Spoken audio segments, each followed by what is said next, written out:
All right, so this is going to be our bathroom area. This is just a little triangle shaped area. This is carpet just screwed onto these wood posts. This is carpet that we picked up in a dumpster. This is old wood, probably 5 or 6 years old. Still strong enough, but it was coming apart. We had it as planter boxes. We should have used treated lumber or whatever, but this is what we were using, and now we're trying to recycle it. And so this is just a basic wall.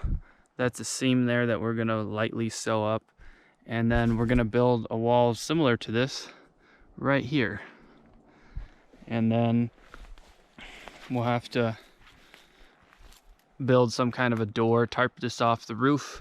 The roof is gonna have a tarp over it and will catch water. We might have like a 50-gallon drum here to catch some rainwater, and which this water that it catches might end up just being part of a sink that we install in here.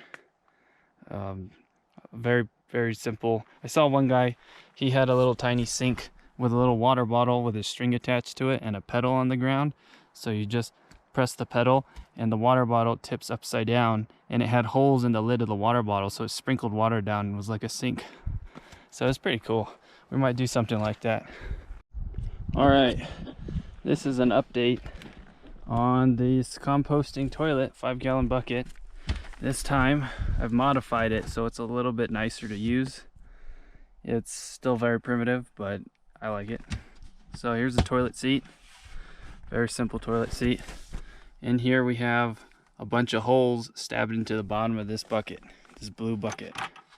The reason for that is so that the urine drains down to this lower bucket. So I'll take this out. And we put a whole bunch of Flex Seal in here. It was kind of pricey, so I don't necessarily recommend it, but what I do recommend is something like this, like a rubbery kind of base here, because we put it at a slant. What I did is I poured the Flex Seal in here, put the bucket at an angle, kind of like this, and let it dry. And so this Flex Seal in here is at an angle, so when the urine goes into it, it'll funnel into the hose out the back here, and it can just drain where you want it. Now that is kind of an issue, because you can't pee in this thing a lot without creating some kind of spot where there's going to be way too much urine and it's going to smell, and that's no good. So we're going to have a container that catches the urine that's just not this bucket, so we don't have to deal with the main toilet all the time, and the feces can just sit in there and dry up.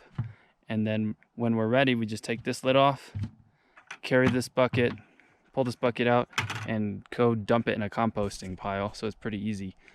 But we'll have this urine drain connected to a container. And one thing I learned from my online research is that if you mix urine 1 part with 1 part of water, so like 1 cup of water with 1 cup of urine, you get a good fertilizer solution.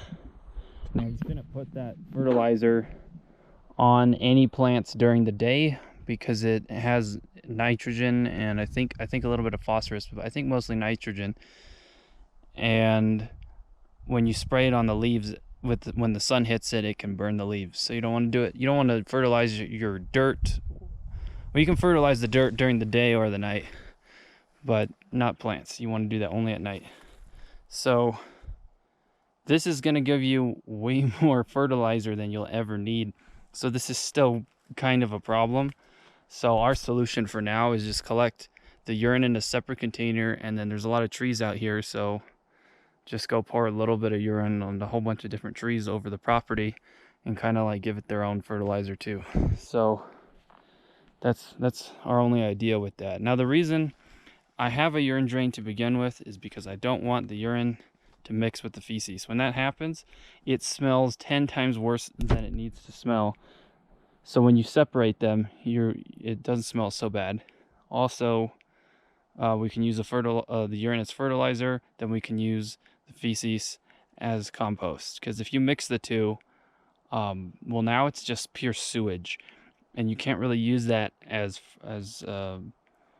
compost. So I like this toilet. The previous toilet was pretty awful. It had a net, like a screen in here and rocks on the bottom. It still had the drain, the urine drain, but the net was to catch the feces, and so it didn't mix with the urine and wouldn't clog up the hose and stuff. So this is a better system because this is a lot more open and there's no net you have to worry about touching, at least if you're a guy. So yeah, anyways, I hope that helps you guys think of better designs. This is very primitive, it's extremely cheap, and it's just meant to get us started out here on this property because we have a lot to do here and we don't have any utilities at all. So this is just bare minimum, basically our own porta potty.